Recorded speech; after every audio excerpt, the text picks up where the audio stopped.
যুক্তরাষ্ট্রের প্রকাশিত অ্যাপস্টাইন নথিতে পরিচালক ব্রেট র্যাটনারকে জেফ্রি অ্যাপস্টাইনের সঙ্গে ঘনিষ্ঠ অবস্থায় দেখা গেছে। তবে তার বিরুদ্ধে সরাসরি অপরাধের প্রমাণ নেই। বিবিসি তার প্রতিনিধির সঙ্গে যোগাযোগের চেষ্টা করছে। অ্যাপস্টাইনস ফাইলসে নিউ ইয়র্কের মেয়রের মা মিরা নায়াবের নাম উঠে এসেছে। 2009 সালে গিজলাইন ম্যাক্সওয়েলের বাসার এক পার্টিতে তিনি উপস্থিত ছিলেন বলে ইমেইলে উল্লেখ আছে। মিরা নায়ারের বিরুদ্ধে কোনো অভিযোগ প্রমাণিত হয়নি। গাজা ও মিশরের মধ্যকার রাফা সীমান্ত সীমিত আকারে পাইলট পর্যায়ে চালু হচ্ছে। চিকিৎসার জন্য গাজা ছাড়তে চান অনেক ফিলিস্তিনি, তবে ফিরে আসা নিয়ে তাদের মধ্যে আতঙ্ক রয়েছে। ভেনেজুয়েলায় অন্তর্বর্তী সরকারের অধীনে অন্তত 30 রাজনৈতিক বন্দী মুক্তি পেয়েছেন।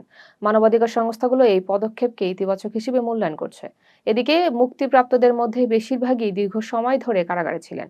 সরকার জানিয়েছে এটি দেশটিতে রাজনৈতিক সংলাপ বাড়ানোর একটি চেষ্টা।